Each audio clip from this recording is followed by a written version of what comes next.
Welcome back, everyone. Welcome back to Homelessness Doesn't Have a Face. I know. It's been over a year that I have not been posting. I've not been taking videos. I just went off. And this is the reason why I'm doing this video to tell you why I stopped, or not that I decided that I was gonna stop, but because of the relocation, as the video is going to talk about. So I just want to say thank you once again for watching. I want to say thank you for the people that has always been there and saying, lady, when are you gonna go back? Because I liked watching your videos, and every time I'll be like, I'm coming, but now I'm eventually here. So let's get into today's episode, or should I say today's life update. So why did I leave Cape Town? Anyone that was very close to me will know that I've always wanted to go to Johannesburg. I'd really dream about being in Johannesburg because I really felt like Johannesburg coincided with the kind of character and the personality that I have. A go-getter, going after something and always on that move. So I wanted to go to Johannesburg and also explore the free life of Johannesburg actually.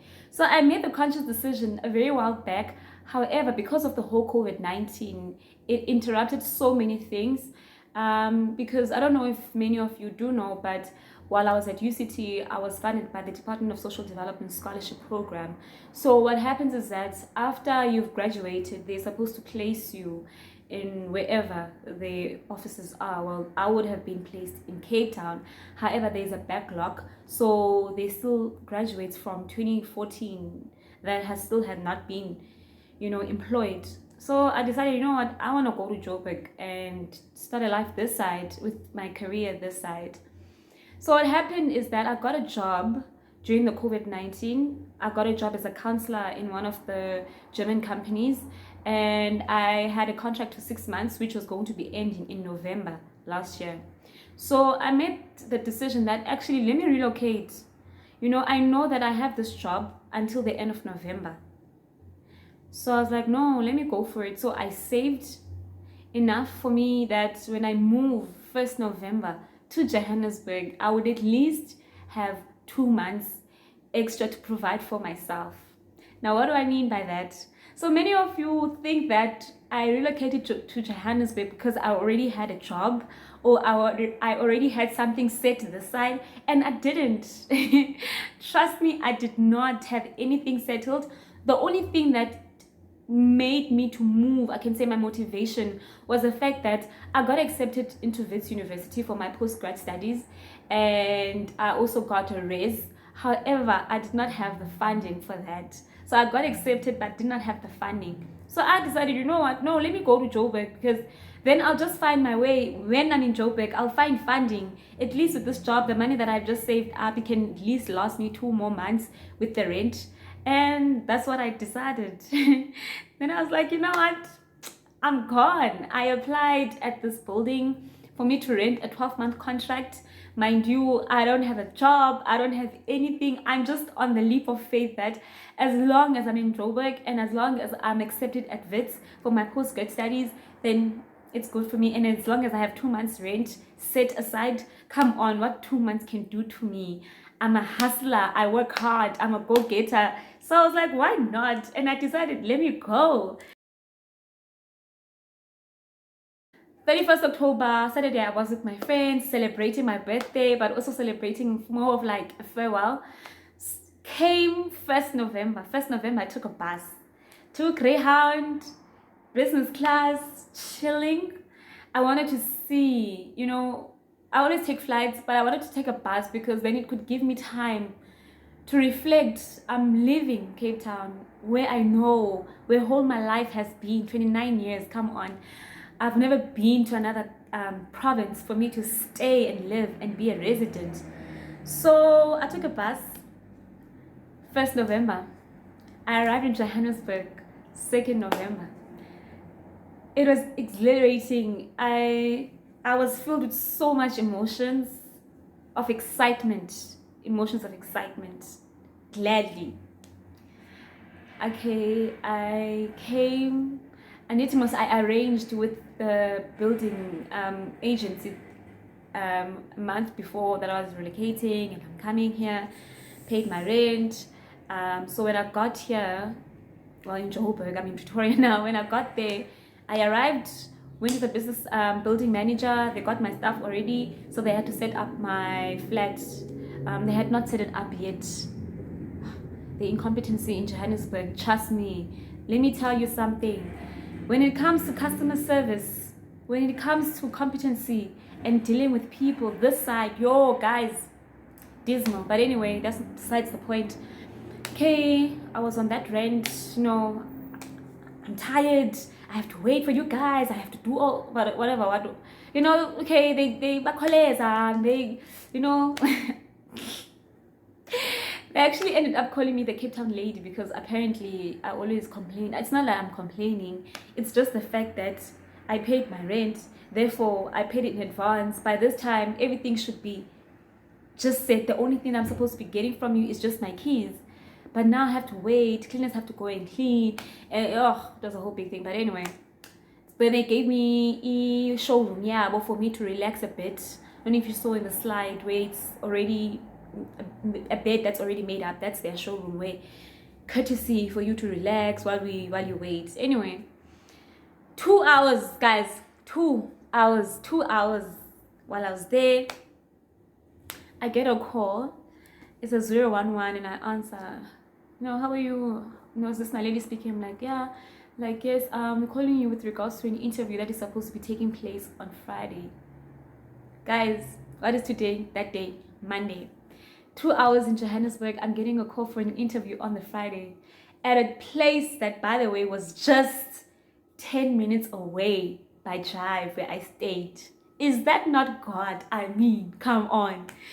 I was so ecstatic. Happy was just an understatement. I've never been so proud of myself until that moment. And then at the same time, the movers also called that they have my stuff. So everything happened at the same time, The movers came, I'm moving in my stuff, my fridge, my furniture. And as well, I just got a job interview. I'm only just 2 hours in this province. I was happy. I was like, listen, this is the God that I serve. This is the God that I serve, okay? Obviously now emotions are everywhere. Happiness, gladness, excitement. I want to already celebrate. I have not even settled in yet. I was happy. Mind you, I have not even gone for the interview yet. But trust me, I already knew. I got the job. I know myself. I told myself I got this job. I was happy. I was ecstatic. And I was like, God, when you use your faith, when you just take a leap of faith and you risk it and you know that you're depending on God, He pulls through. He comes right on time.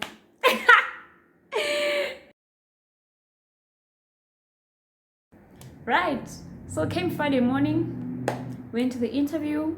It was a panel interview. Panel interviewers, panel interviewees. So it was 5-5.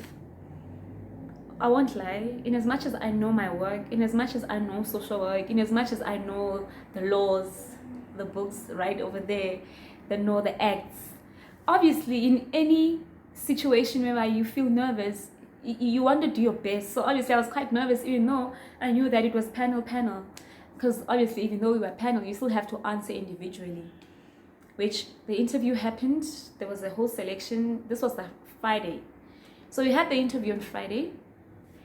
Okay, came the weekend, obviously. I celebrated, celebrated my first weekend in Johannesburg, especially where I was staying. When I arrived in Johannesburg, I was staying in Maboneng. So Maboneng in Joburg is more like Long Street in Cape Town. Yeah, so that's where I was staying.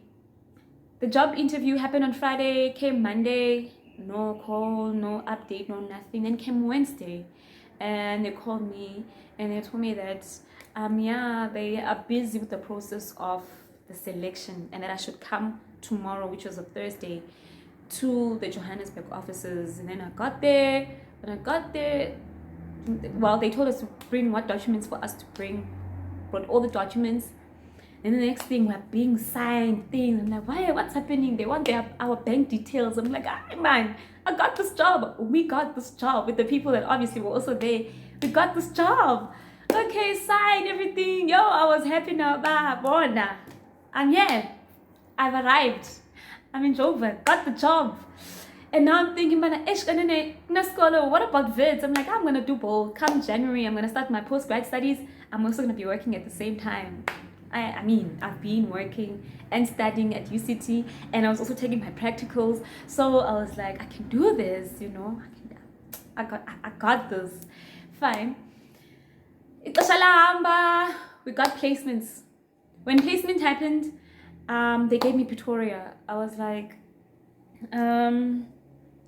I just arrived here this month in November, and I signed a 12-month contract where I stay. So I kind of have to stay here, and I can't be working in Pretoria and staying here, the traveling. And then they said, no, well, that's what we have, because people that we placed in Johannesburg, the spaces have been filled, and there's nothing that we can do unless you can find someone and exchange with them that they want to go to Pretoria, and maybe they got a placement in Johannesburg, can exchange with them. I tried, I searched. People wanted to stay in Joburg. I mean, who wouldn't want to stay in Joburg? And then so I had to be the one now going to the building agency, the flat agency, that can they please, if they have flats in Pretoria, they may please do a transfer, because now my job has placed me in Pretoria instead of Johannesburg. It's juice, ne?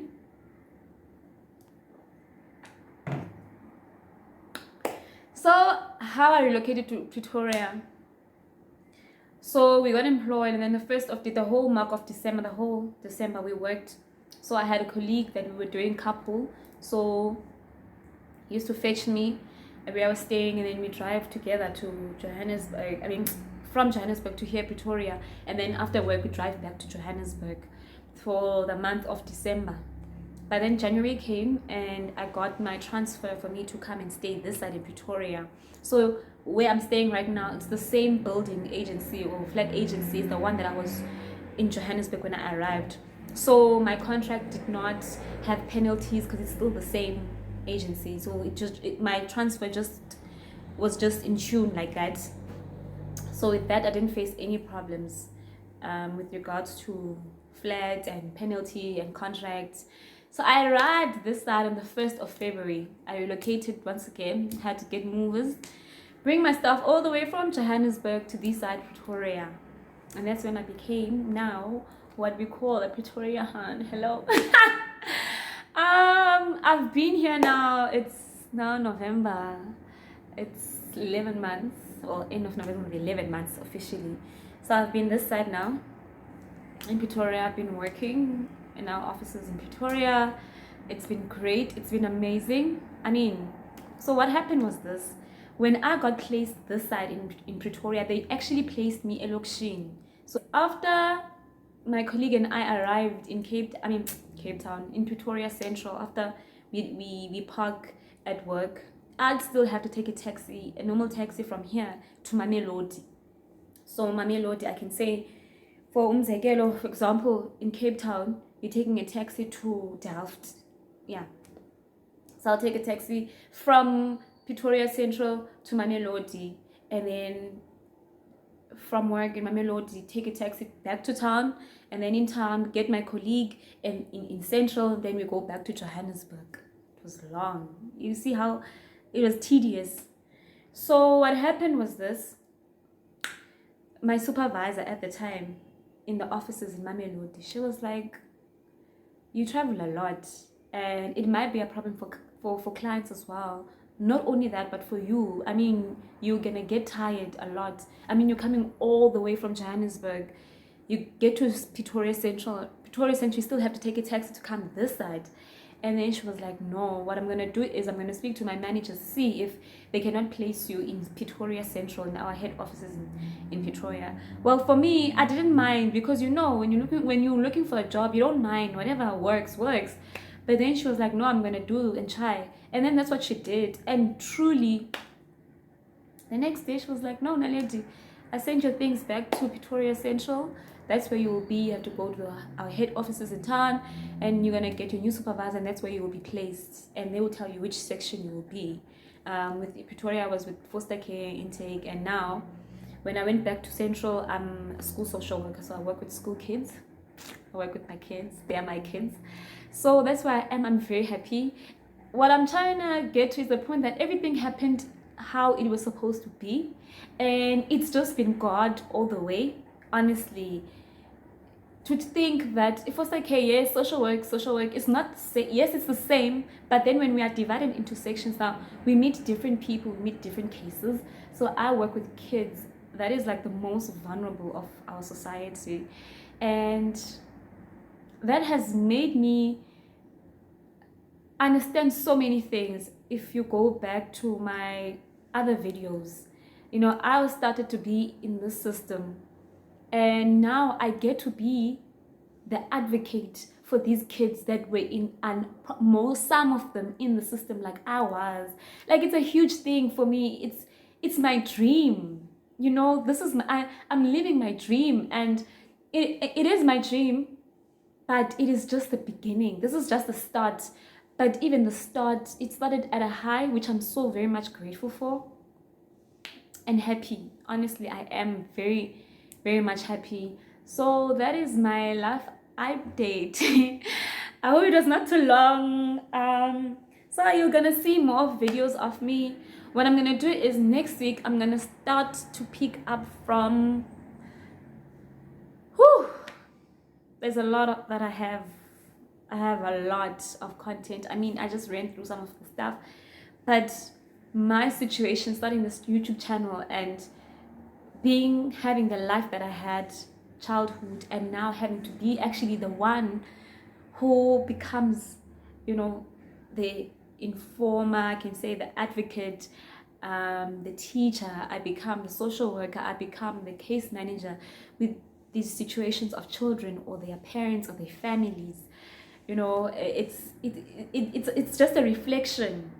You know, obviously everything is professional, it has to, but it also gives me so much of reflection and understanding. So I'm gonna go back to my videos. I'm not gonna go back to my videos. What I'm trying to say is that I'm gonna continue where I left off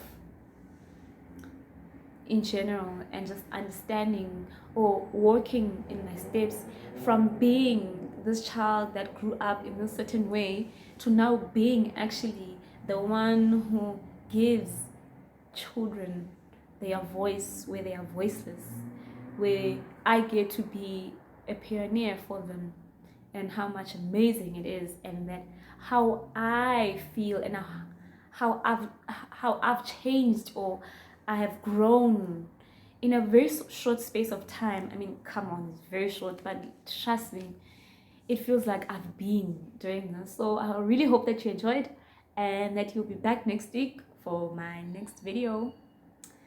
Bye.